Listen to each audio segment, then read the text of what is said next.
para ele seguir a condução da palestra.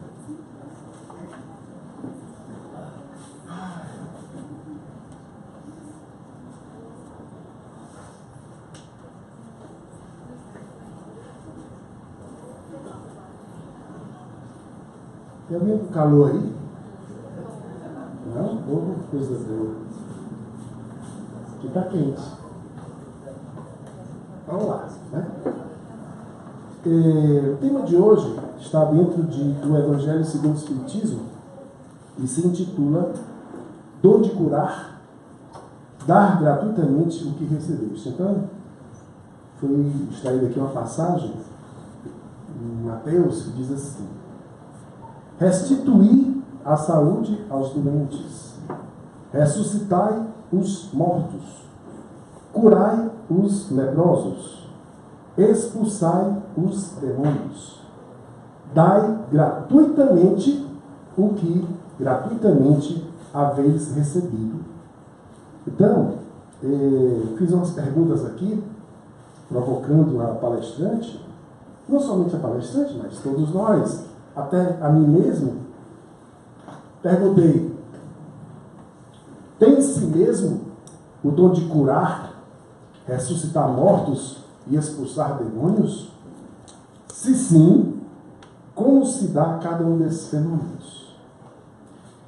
E, segundo lote de perguntas, o que exatamente recebemos gratuitamente mesmo, de verdade?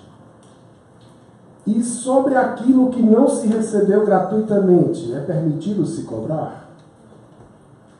É verdade que um ser humano doa algo a outro e que sua doação seja totalmente gratuita, sem custos mesmo, de verdade? Bem, para ajudar a gente a refletir sobre essa passagem importantíssima do Evangelho, a gente tem o grande prazer de ter aqui nossa irmã Maristé Fernandes, conhecida aqui entre nós nos bastidores como Teté, para falar para a gente que ela refletiu, compartilhar para nós as suas reflexões acerca dessa temática. Dar gratuitamente o que gratuitamente recebeu e o dom de curar. Então, que a luz a envolva e ela possa partilhar essa luz para a gente também. Boa noite. Então, nós vamos começar primeiro agradecendo a oportunidade, o convite. Eu estava aqui nos bastidores e dizendo, cada vez que a gente lê a codificação, vem com outro olhar, com outra compreensão. Um livro de mais de 160 anos atrás, a Gênese, Livro dos Médiuns, todos eles, Evangelho segundo o Espiritismo. Cada vez que a gente pode compreender um pouco mais, ler de novo essas obras, compreende nuances realmente de espíritos superiores que trouxeram esse conhecimento à Terra. Então, minha gratidão a essa falange de homens e mulheres de bem que trouxeram para o planeta, para o nosso planeta Terra, esses conhecimentos tão profundos entre o mundo material e o mundo espiritual. É a minha gratidão profunda. Então, nós vamos começar com um pequeno exemplo, um pequeno grande exemplo, né, de um espírito puro, que realmente só tem a nos ensinar cada passo, cada palavra, que é o próprio Cristo. Ele estava numa multidão, cercado, como sempre, né, no seu magnetismo, na sua irradiação fluídica, cercado por uma grande multidão, e alguma pessoa, no caso uma mulher, toca nas vestes dele. E naquele momento ele sente que ela está solicitando, né, para uma cura. E se a gente for reportar mais de 2000 anos atrás, na sociedade da época judaica, o problema dela era um problema que dava muita vergonha. É tanto que no Evangelho, quando ele fala assim, essa mulher estava com pavor e com muito medo, porque ela estava com sangramento, né? Assim, no Evangelho não fala com sangramento, mas a gente sabe que ela estava com hemorragia, e naquela cultura judaica, essas excreções, secreções, principalmente do sexo feminino, eram tidas como impuras. Então, imagina o que estava acontecendo com aquela mulher naquele momento. Ela com hemorragia enorme, exposta naquela cultura, naquela sociedade, mas a fé dela era tão ardente, o desejo dela de encontro com Cristo, com a cura, com a renovação íntima, era tão profundo que ela realmente se arriscou, saiu na multidão e conseguiu tocar as vestes do Cristo. E ele sente, na hora, com a sua capacidade ampliada, ele sente, alguém tocou em mim, porque do meu corpo saíram virtudes.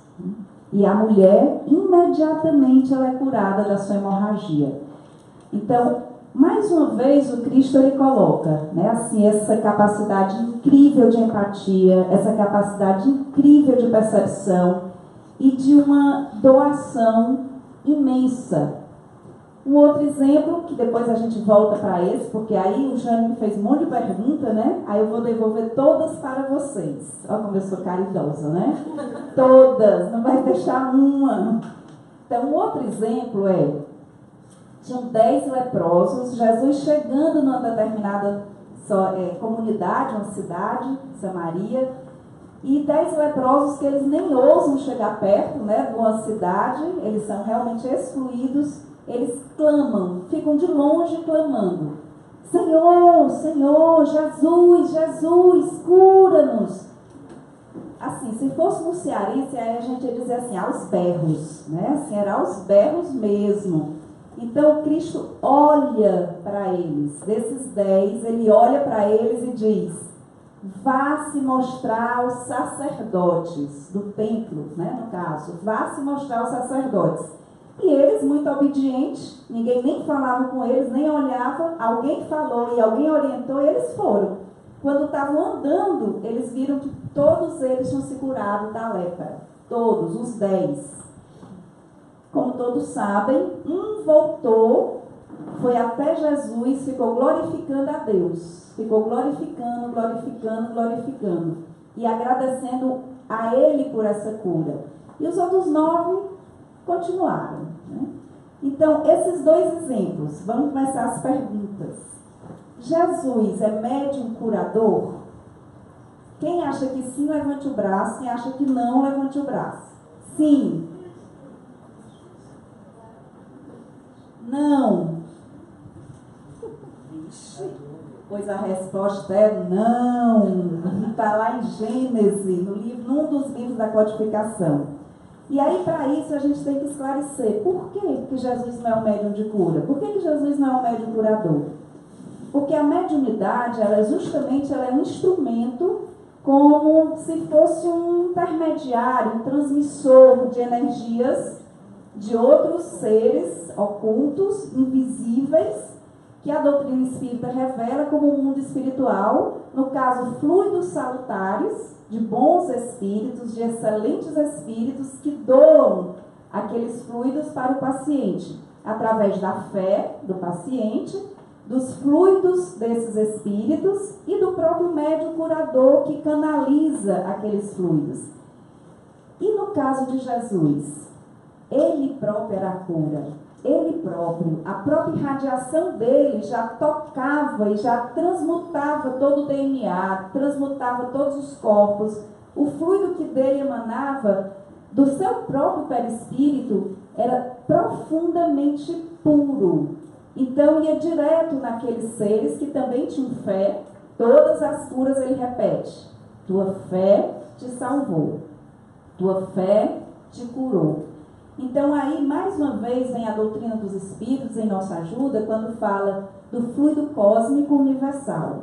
Esse agente, ele é o responsável por todos esses fenômenos que a gente vê no Evangelho, em todas as traduções, dos fenômenos das curas, no fenômeno das possessões, ou seja, das desobsessões, porque esse fluido é um elemento primitivo, e ele vai realmente sendo transformado de acordo com o globo terrestre, de acordo com as formas que o universo vai tomando, e no nosso caso específico, a derivação desse fluido no ponderável, material, e no imponderável, no que é sutil, do que nós não vemos. E o que o Cristo fazia era justamente através desse fluido cósmico universal e através do seu grande poder fluídico, magnético, ele realizava todas essas coisas que, para a lei material, para a ciência da matéria, seriam consideradas como milagres e prodígios. Mas o Cristo ainda faz um pouco mais do que isso. Ele diz: todos nós podemos fazer o que ele fez. E aí? Onde é que ele via isso na gente? Onde era que ele enxergava na gente esse potencial de realmente atingir esse estado de ser doador? O Cristo, ele é tido aqui na Gênese como um médium de Deus. E aí a pergunta que eu faço é: e nós? Nós somos médium de quê?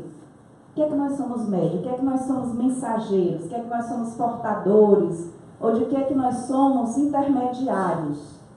Lá no livro dos médiuns, para esclarecer um pouco mais sobre a mediunidade, ele pergunta: o que é um médium? Como é que a gente pode definir um médium? Todo aquele que sente, num grau ou no outro, a aproximação do mundo espiritual. Aí aqui a gente faz um monte de pegadinha, porque isso é no popular, isso está em todas as épocas, em todas as culturas. Eu cheguei naquela casa, me arrepiei todinha. Vocês já ouviram isso? Eu falei com fulano, saí tão pesado, tão carregado. Já ouviram isso? Aquele abraço daquela pessoa me fez tão bem. Vocês já ouviram isso?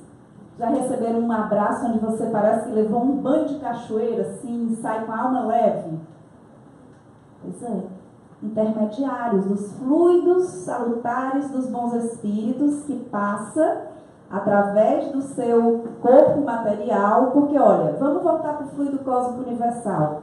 Dele deriva tudo, deriva a nossa forma física, deriva a atmosfera, deriva o perispírito, e a gente precisa lembrar disso. Eu não só sou corpo, eu tenho um perispírito que é da matéria quintessenciada, eu tenho um espírito. Então todos esses potenciais que o Cristo via em nós realmente estão aí. Só que muitas e muitas vezes adormecidos. Muitas vezes a gente prefere se identificar com aquela coisa pequena, aquela coisinha sem valor. Alguém conhece isso? Eu não tenho valor. Eu não vejo, todo mundo diz que eu sou legal, que eu sou isso, mas eu não sinto isso. É a nossa humanidade ainda.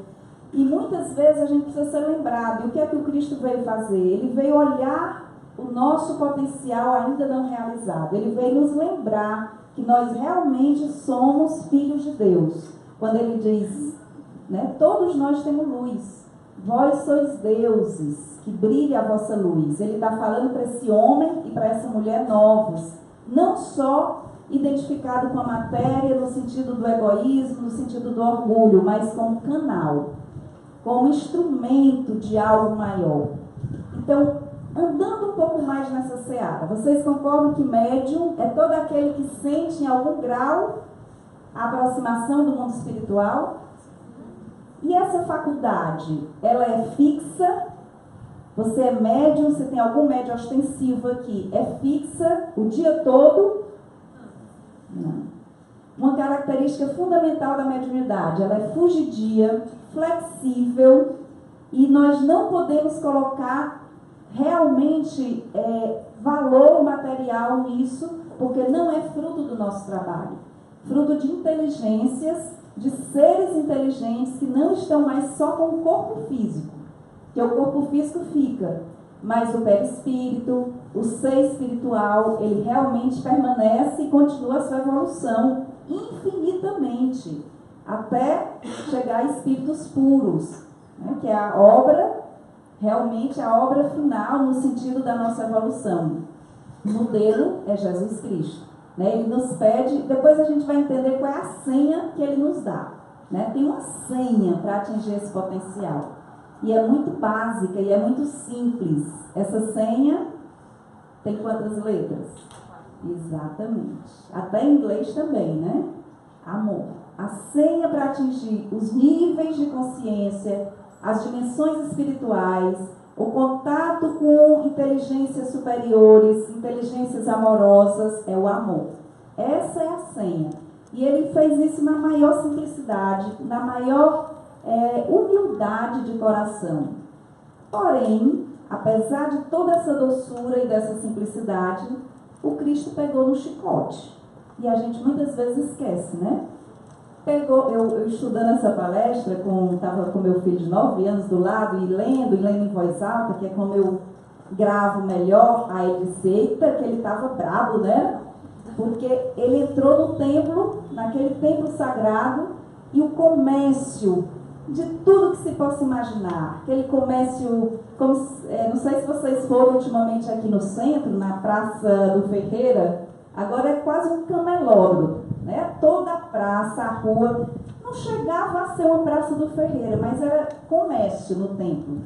E ele pega o chicote, tira todo mundo de lá e diz assim, na casa do meu pai não há lugar para comércio de ladrões. Né? Assim, é uma palavra forte, mas ele fica indignado com os bens imateriais, os bens espirituais, serem colocados junto e na mesma panela mesmo do bem material, ou do comércio, no caso.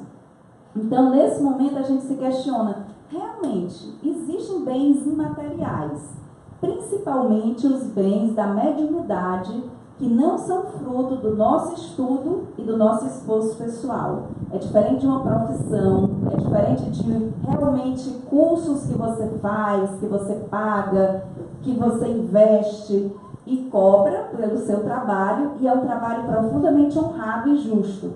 Mas como é que eu vou colocar preço em algo que veio do mundo espiritual, de outra inteligência? O livro dos médiuns, ele chega a ser um pouquinho mais forte na imagem quando fala dessa questão.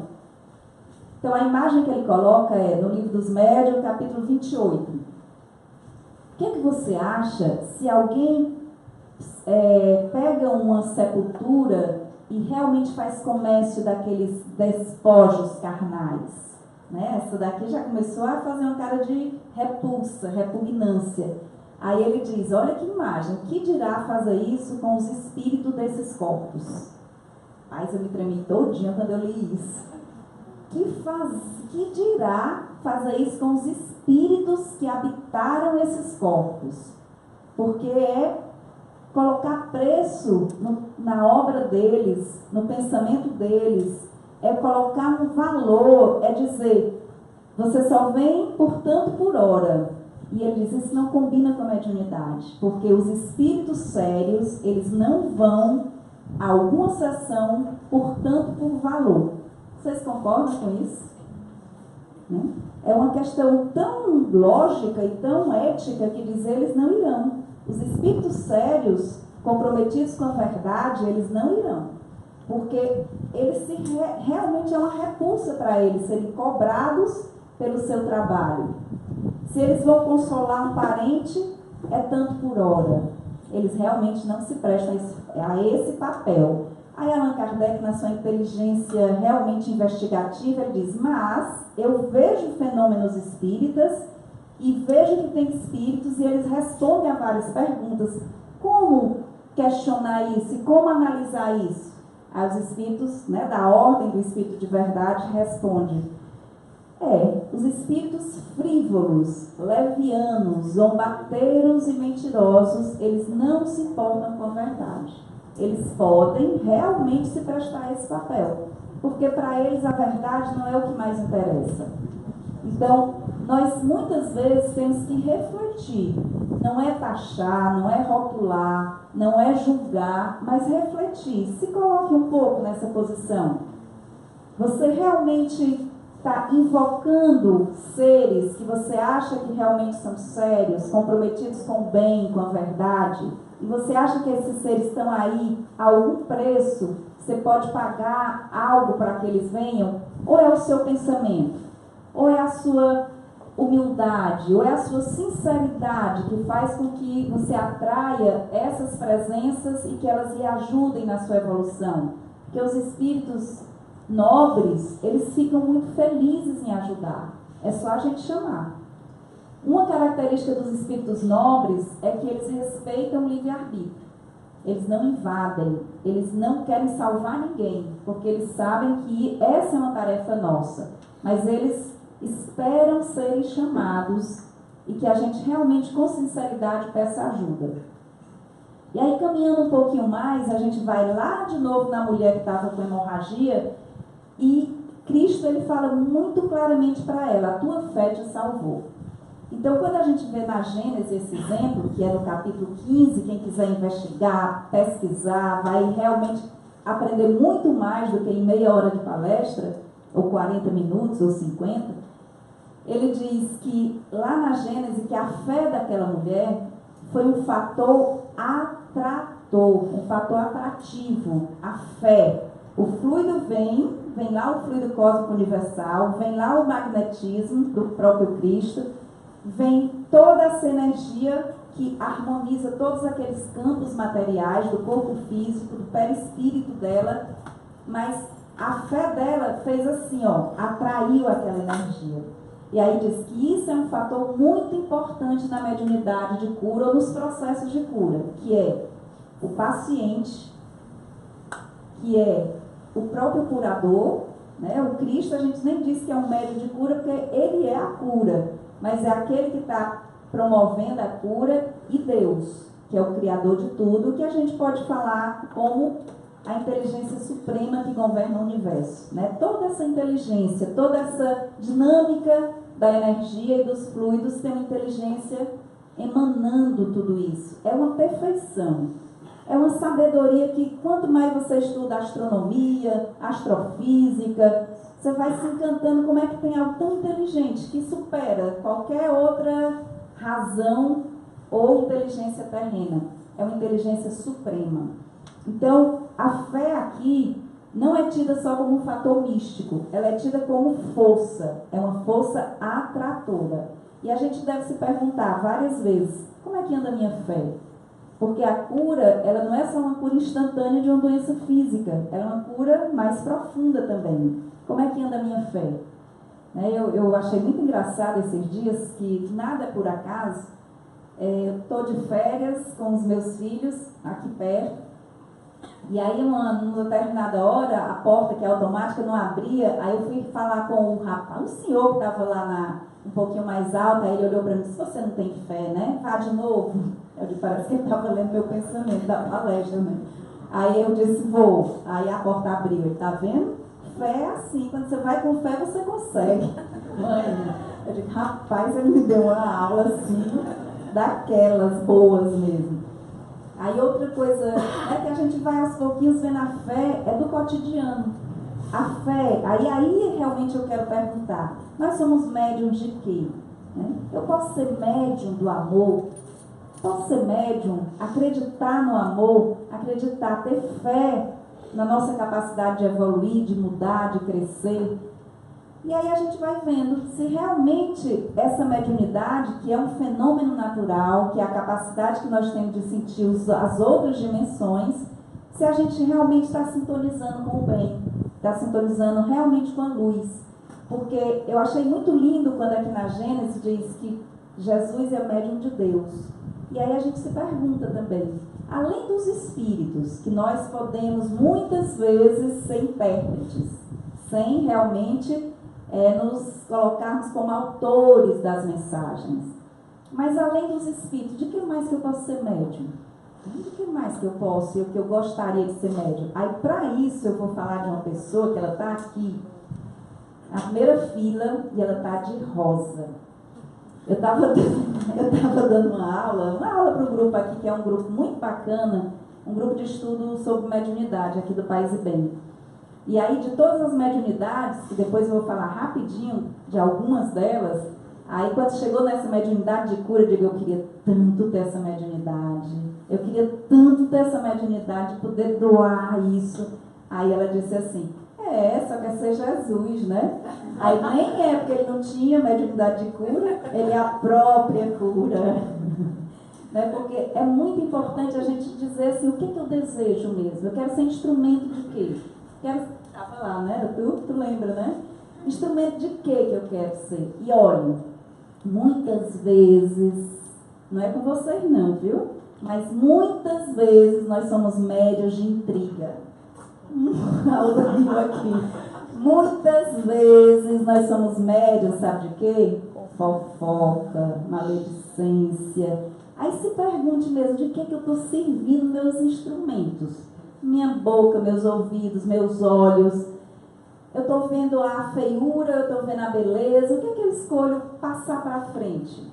Né? Porque quanto mais a gente vai se tornando mais consciente, a gente vai integrando a mediunidade. A mediunidade faz parte das nossas faculdades anímicas, o nosso potencial espiritual. Com a nossa evolução, ver os espíritos é uma coisa natural. Ouvir os nossos anjos guardiões é natural. Se despedir de um parente que deixou o corpo físico e entra em outra dimensão, natural. É só questão evolutiva mesmo. Esse potencial é nosso. Porque a gente precisa lembrar disso, né? Relembrar várias vezes. Nós somos fruto dessa grande consciência cósmica mesmo.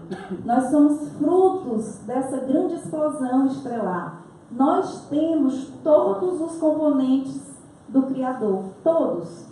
É porque nós realmente, no nosso livre-arbítrio, ainda na nossa ignorância mesmo, nós não alcançamos essa vertente. Nós muitas vezes nos identificamos, vou voltar de novo para aquele ponto, com o nosso ego, com a nossa autoimagem idealizada, ou mais, ou menos, ou bonito, ou feio, e ficamos nesse nhenhenhen. E olha que é várias encarnações. Se fosse uma, mas são várias encarnações. Então, Cristo está realmente nos chamando o tempo todo, desperte, desperte. Nós somos muito mais do que nós imaginamos que somos. E aí, para ilustrar essa pequena parte, que muitas vidas nós ficamos presos nessa dimensão egóica, nessa dimensão realmente muito egoísta e muito orgulhosa e muito cheia de medo mesmo. Um rapaz foi num posto de gasolina. E quando ele chega para abastecer nesse posto, ele escuta um cachorrinho naquele gemido, né? E aí ele foi lá dentro, fez as compras dele lá na lojinha, voltou, o carro abastecido, óleo trocado, água. E aí quando ele volta, o cachorro na mesma posição, com o mesmo gemido. E aí ele pergunta para o frentista, por que esse cachorro chora tanto? O que aconteceu com ele? Aí o frentista diz, ele está sentado em cima de um prego. E estava naquela choradeira. Ele disse, por que ele não sai? Ou por que vocês não tiram? Ele disse, é porque a dor ainda não foi suficiente. A dor dele não foi suficiente para ele se mexer. E quando a gente vai lá, ele não quer ajuda. Você já conhece alguém que está em cima de um prego, ou você próprio está em cima de um prego, reclamando, gemendo, nem sai do lugar. Olha, me fez tão bem ouvir isso, foi do Haroldo Dutra Dias, essa palestra dele. E eu digo, rapaz, isso me fez muito bem. Porque se a dor fosse maior, a pessoa saía. Aconteceu já com vocês, de uma dor grande você ter que mudar, ou muda, pois essa é a dor que precisa, às vezes. Porque muitas vezes nós preferimos nos ficar obstinados na nossa vontade pessoal. Tem que ser do meu jeito. Se não for do meu jeito, eu não sou feliz. Porque inconscientemente a gente faz essa combinação. Se não for do meu jeito, não presta. E eu não posso ser feliz. Olha, se me arrancaram aquele amor da minha vida, nunca mais vou ser feliz. Ou mentira, né? Ou besteira. Porque vai, é só você querer. Quando a gente passa por perdas, frustrações, a nossa criança interior, muitas vezes ela berra. A nossa criança interior que não foi educada a ter limite, a lidar com frustração, aí ela vive uma dor eterna. Aí realmente a conclusão que ela faz de forma inconsciente é, pois eu vou ser infeliz. Coisa besta, viu? Coisa sem graça ser infeliz. E ser infeliz pesa, gente, pesa. É um ato de amor e de generosidade a gente ser feliz. Nós somos muito mais úteis quando a gente resolve realmente amar. Seja por que for, seja como for. A vida não é do jeito que eu quero, as coisas não são do jeito que eu quero, as pessoas não são do jeito que eu quero, mas eu posso ser feliz, eu posso ser eu mesma, eu posso fazer realmente o que a minha alma deseja. E aí a gente deixa de ser peso para os outros. Porque senão a gente se joga em cima dos outros. Eu só sou feliz se você me der isso, se você me amar, se você... Ai, meu Deus do céu. Meu Deus. né? E isso a gente faz durante vidas e vidas e vidas e vidas. Aí chega uma hora que aquele prego vai dar uma furada, que aí você sai do lugar. Mas podemos sair também pelo amor, né? Podemos muitas vezes parar, pedir ajuda ao nosso eu superior, pedir ajuda aos bons espíritos, pedir ajuda a Jesus Cristo, que é esse ser que ama profundamente todas as nossas dificuldades, fragilidades. Ele nos ama incondicionalmente, porque ele sabe que é questão de evolução, questão de tempo a gente acordar. Então, muitas vezes, aquilo que a gente cria na nossa vida, seja negativamente, já que a gente está falando agora de infelicidade, é aquele remédio que a gente precisa tomar para acordar. Porque a gente não pode tirar a pessoa da sua criação, porque aquela criação é necessária para o seu despertar. O que é que nós podemos muitas vezes fazer?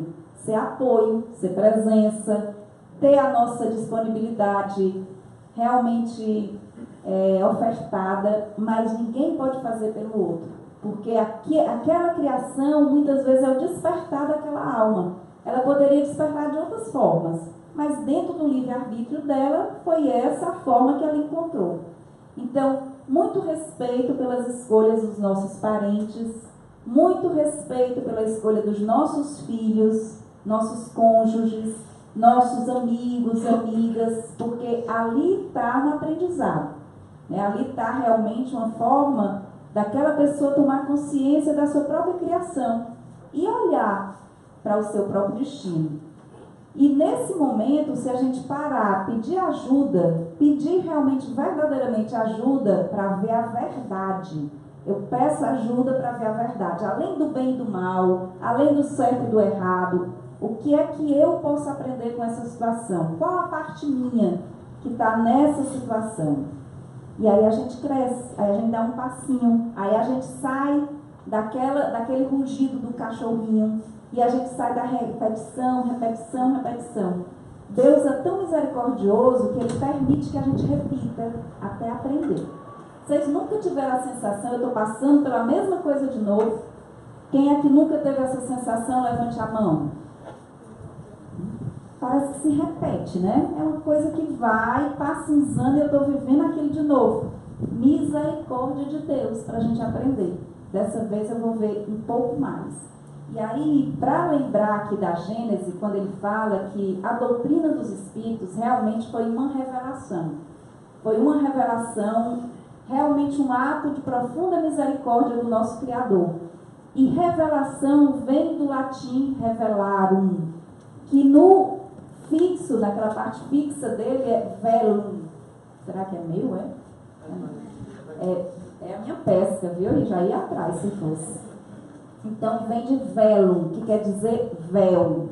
Então, toda revelação verdadeira quer dizer tirar o véu, desvelar. Então, toda vez que vem uma situação onde a gente ainda continua sentindo dor, é porque a gente precisa tirar mais um véu. E pede ajuda mesmo. Olha, eu oro por ajuda, que eu veja.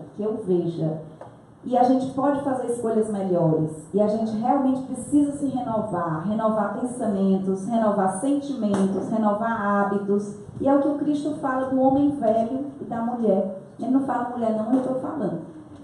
Porque essa mulher e esse homem velho são aqueles mais apegados ao ego, ao egocentrismo. Nós precisamos abrir o nosso potencial, abrir mesmo, olhar por outro ângulo. O que é que esconde o meu apego? Por que é tão difícil para mim aceitar minhas perdas? Porque eu me identifico com aquilo ali. Se aquilo ali foi embora, quem sou eu? O que sobra de mim? É aprendizado, porque vai mesmo. E aí você vai ver que sobra, e que você continua, e que faz parte da vida. E que o lugar do apego, a gente gosta muito do lado fácil. Por exemplo, quem é que gosta de liberdade aqui? Quero, assim, quem bote a mãozinha, quem esse tema toca? Eu gosto de liberdade. Para mim, ser livre é muito importante. Pois é. Pois para ser livre, a gente precisa trabalhar o desapego.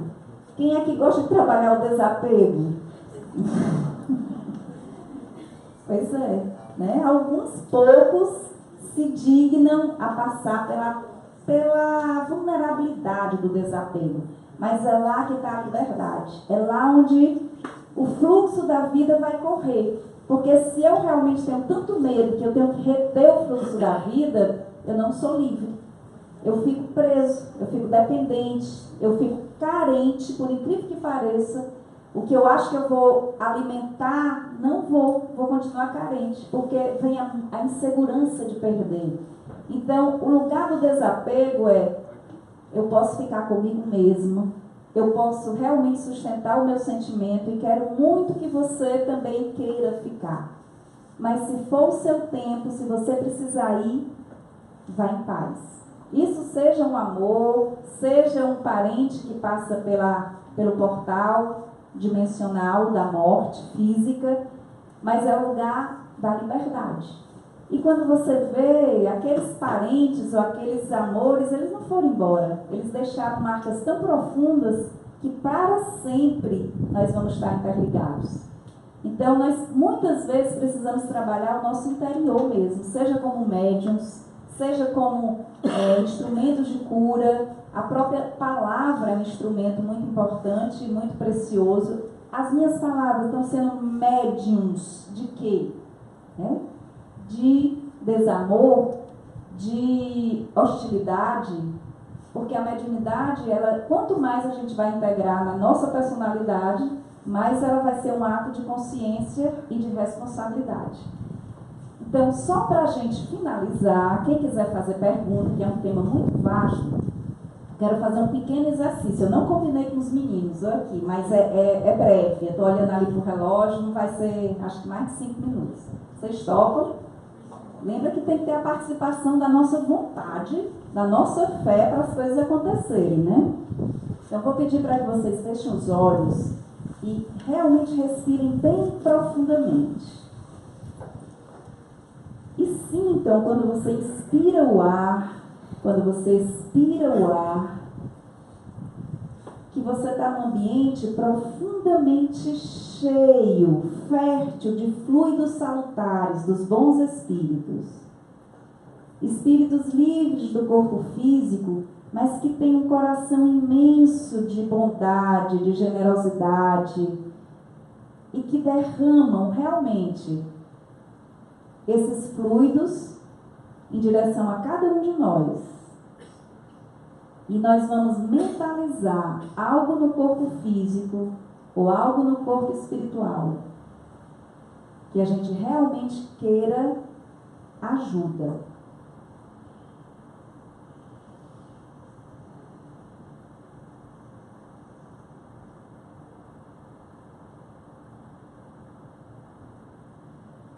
Dirige a sua vontade nesse momento para uma parte em você mesmo, em você mesma, que você deseja que seja penetrado por esses fluidos salutares dos bons espíritos.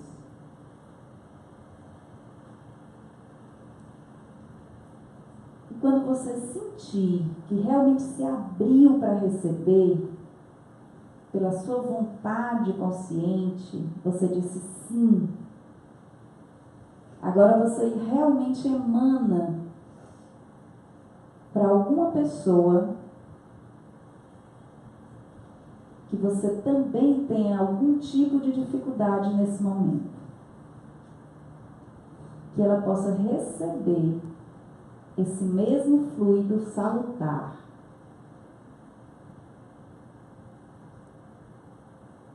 Em nome daquele que ama, em nome do Cristo de Deus, do médium de Deus. Muita paz.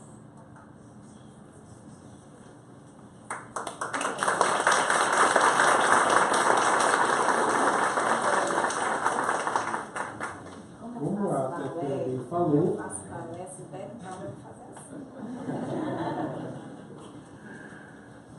como ela bem falou, temos um espaço para algumas perguntas, porque o tema é bem vasto, né? Alguém quer formular alguma questão? Basta levantar o braço. Ou não, pois não? Tudo bem. Certo. Ah, ótimo. Ótimo. Boa pergunta, excelente pergunta. A nossa amiga pergunta, ela falou muito sobre uma expressão chamada perispírito. O que é isso? Inclusive, no começo da minha caminhada espírita, antes de eu chegar no centro espírita, eu fui ler o livro dos espíritos sozinho, eu me enganchei. O que é esse perispírito? Até que depois eu fui ao grupo espírita e comecei a estudar para valer e eu acho que compreendi, mas universitários. Pode falar? Não, eu quero te ouvir também. Boa noite, gente. Boa noite. O perispírito, né? Esse prefixo peri, né? Ele vai ser o envoltório do espírito. Quando a gente vai reencarnar, nós já somos espíritos, todos nós já éramos espíritos antes de chegarmos até aqui, e nós elaboramos esse corpo físico. O espírito, ele dirige até a escolha do espermatozoide que vai se juntar à célula sexual feminina para que possa construir o corpo físico seguinte. Então, o perispírito é o corpo espiritual, é aquele que os médiuns veem, aquele vulto, aquele espírito, aquela presença, é o espírito manifestando-se no plano, tá, na outra dimensão, através desse corpo que é o corpo espiritual. Na codificação a gente encontra que todas as experiências vividas por nós estão arquivadas nesse corpo energético. Que quando a gente desliga do corpo físico e desapega das experiências materiais, quanto mais maturidade espiritual a gente tenha, mais a gente acessa esses arquivos. Esse corpo espiritual, ele é plástico, a linguagem dos amigos espirituais. Ele pode ser modificável. Como assim?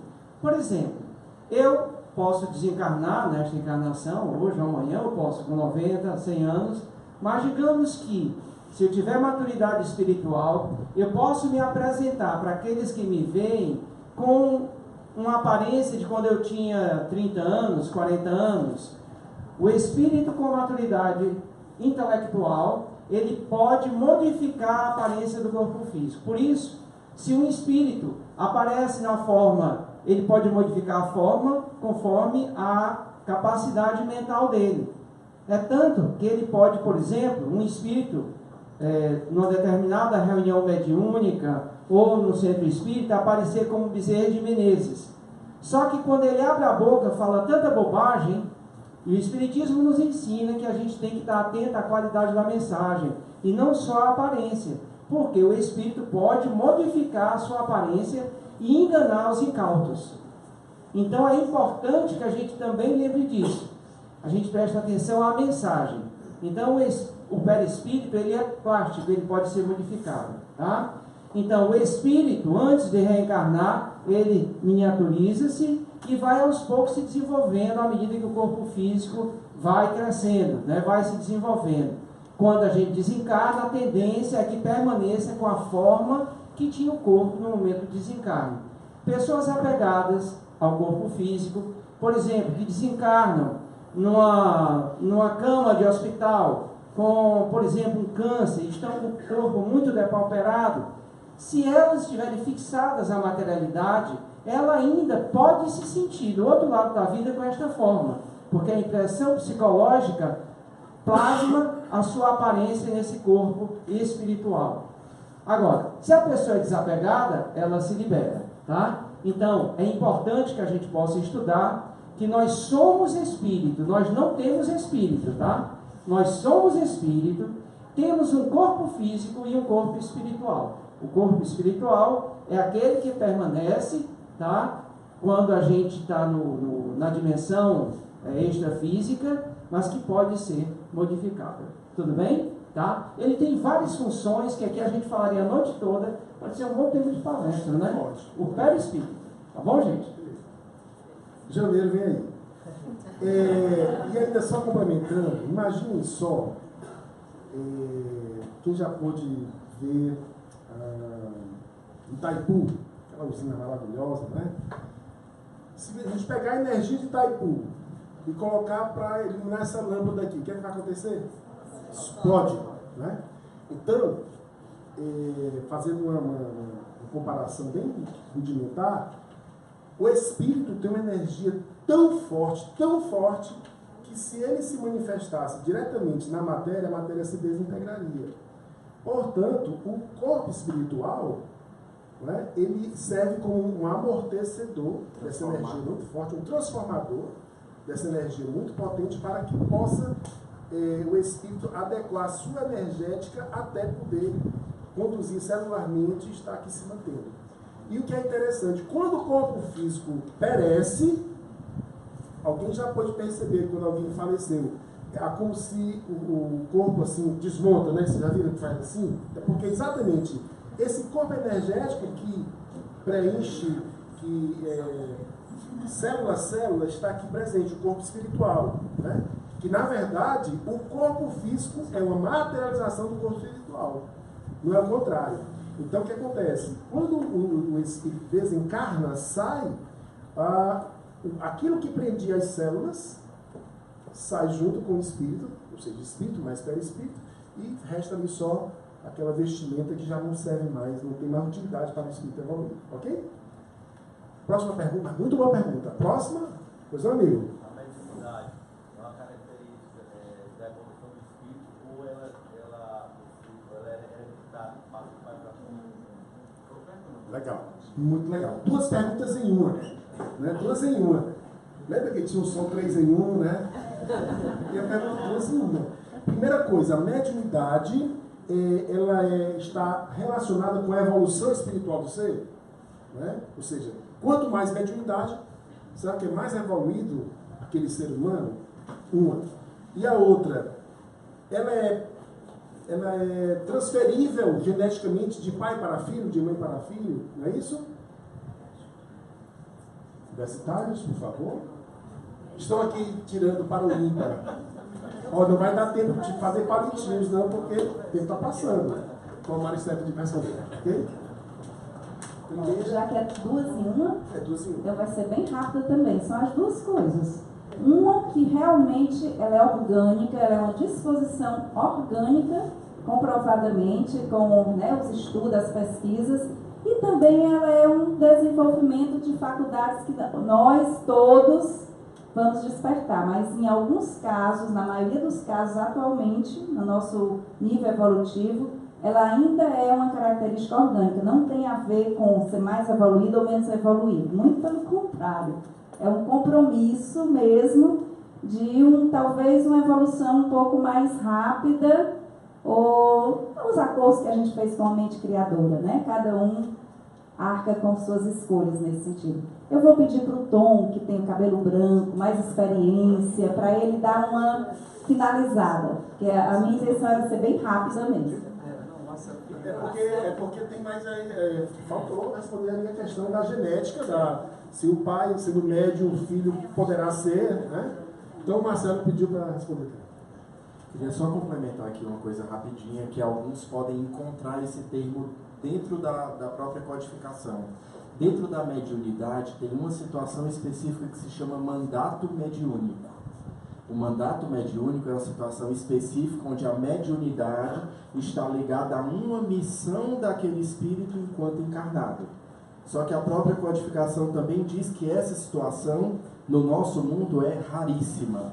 Tá? Então a mediunidade ela é mais um compromisso individual com o trabalho do Cristo, um acordo que é feito, ou então até uma missão para o aprendizado individual, do que uma característica ligada a uma grande evolução espiritual, pelo menos no mundo que a gente vive.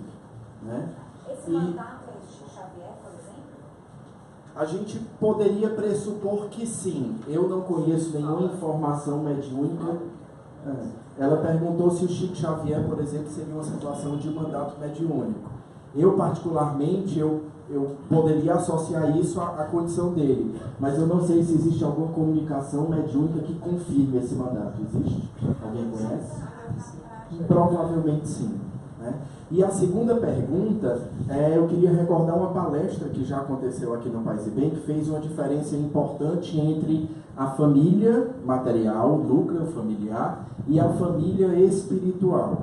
Né? Nós, enquanto seres espirituais, a gente não obrigatoriamente está ligado materialmente à família no mesmo padrão energético, evolutivo ou vibratório que a gente encarna. A gente pode estar mais evoluído, a gente pode estar menos evoluído. Então a mediunidade é muito mais uma condição individual do ser do que uma condição da família material. E ainda queria dizer o seguinte, se um pai ou uma mãe é médium, é muito possível que o filho ou a filha venha a ser. Por quê? Não por conta genética, mas porque espíritos afins se atraem. Então, se um indivíduo vem para uma encarnação com uma tarefa de ser médium, de ter sensibilidade, é possível que possa atrair para o seu campo seres também que têm esse mesmo compromisso. Né? Então, não que seja genético, mas seja uma questão de uma afinidade espiritual. Ok? Então, agora, existem muitos médiuns com diversas faculdades mediúnicas altamente, digamos assim, destrambelhados. Destrambelhados. Se colocam os pés pelas mãos. Ou seja, mostrando que há médiuns também que não precisam ser evoluídos espiritualmente para poder, digamos, exercer a mediunidade. Recebe aquilo para poder servir, poder fazer o melhor que ele pode. Às vezes se perde, entendeu? Então, não necessariamente um médium tem que ser um ser evoluído, ok? A última questão, olha aí, de lá, é lá atrás. Aí tem duas, tem uma aqui. Só um instantinho que o nosso amigo lá pediu primeiro. Pois não, amigo?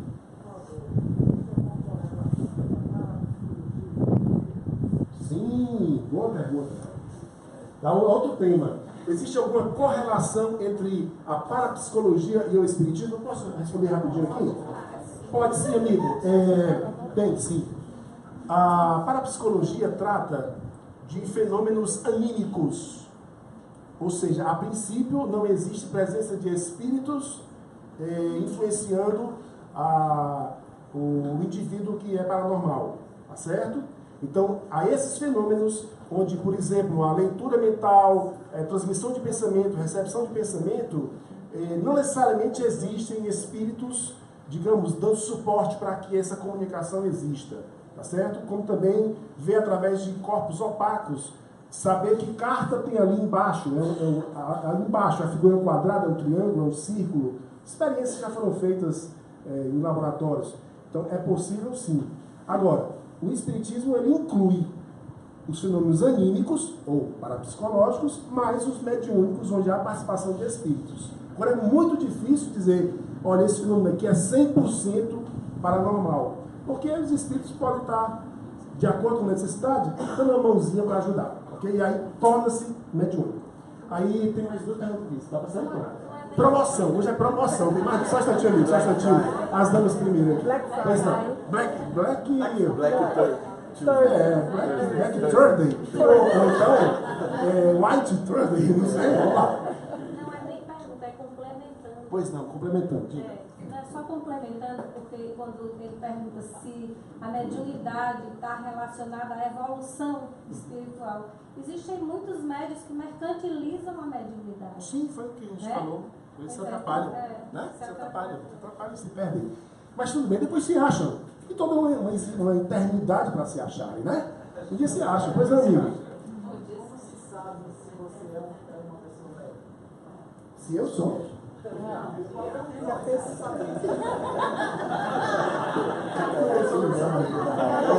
Ok. O amigo nos pergunta, né? Eu brinquei com ele. Como se saber que se é médium? Que sinais? Como perceber que, rapaz, estou começando a me tornar um médium, né? É possível isso? Como detectar? Primeira coisa, alguma das coisas é começar a ter medo de espírito, mas vamos lá. As pessoas às vezes têm, né? Bom. Esse tema é instigante, né, gente? É instigante, né? Quem foi que perguntou? O amigo ali. O amigo, né?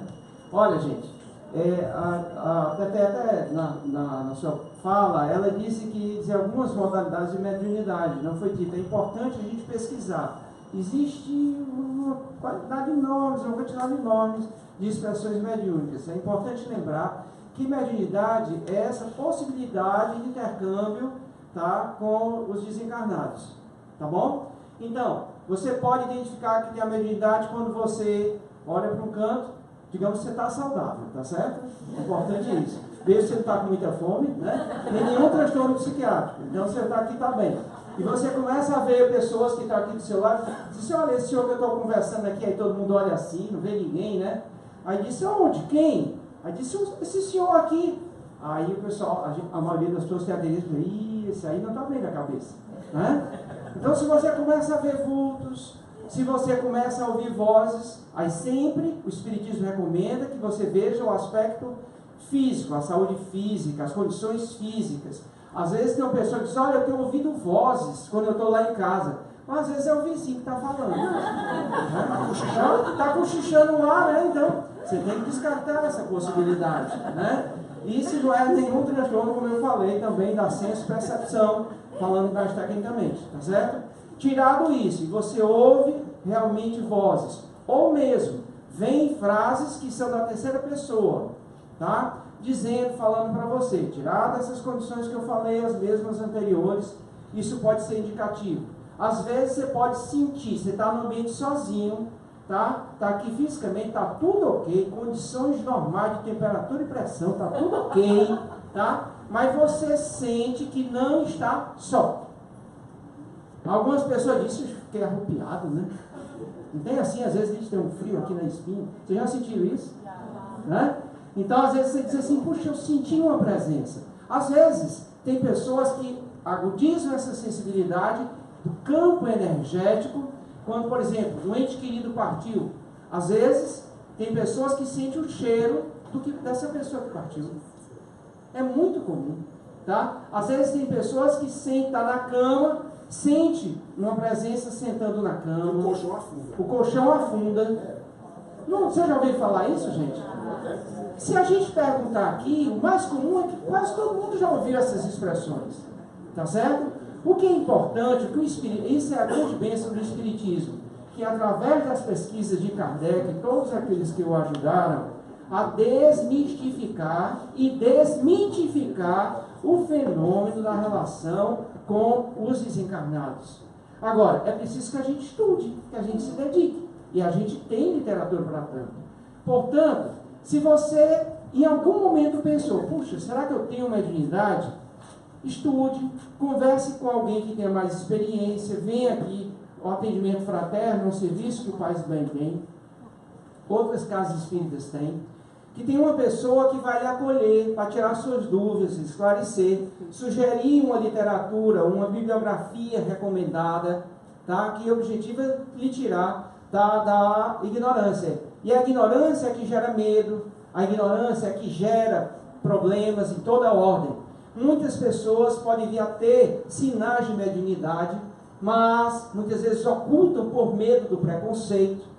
E muitas vezes, quando falam de si, tá doente, né? Está doente da cabeça, vai no psiquiatra e, se o psiquiatra ele não tiver a abertura para esse olhar, ele vai receitar mesmo um antipsicótico, né? Diz, não, eu vou já dar um remedinho que vai fazer você deixar de ver esses espíritos.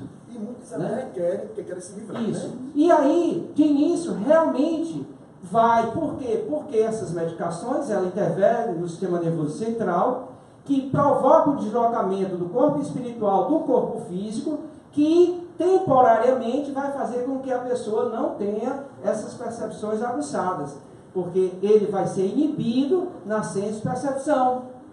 Só que com o tempo não vai resolver, aí volta no psiquiatra. O que vai acontecer?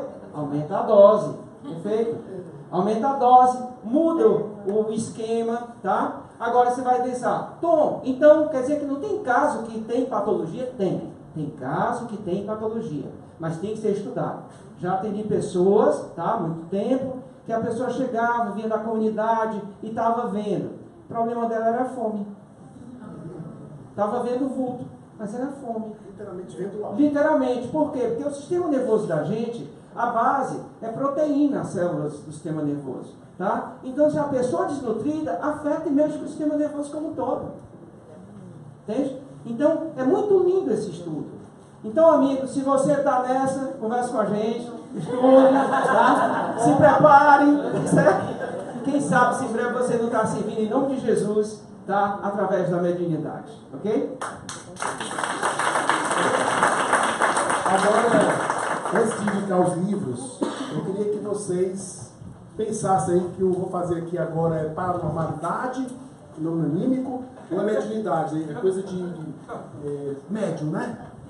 Tem alguém aqui da família cujo sobrenome contém o nome Maurício?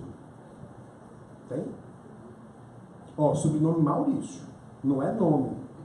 Não? Rapaz, minha mediunidade está falhando. Sobrenome Maurício Lima. Tem alguém aqui com o nome sobrenome Maurício Lima? É o seguinte, generosamente doaram gratuitamente notas fiscais para o lado de Clara. E ocorre que, junto com as notas fiscais, veio uma identidade. Né? A gente queria devolver para a pessoa.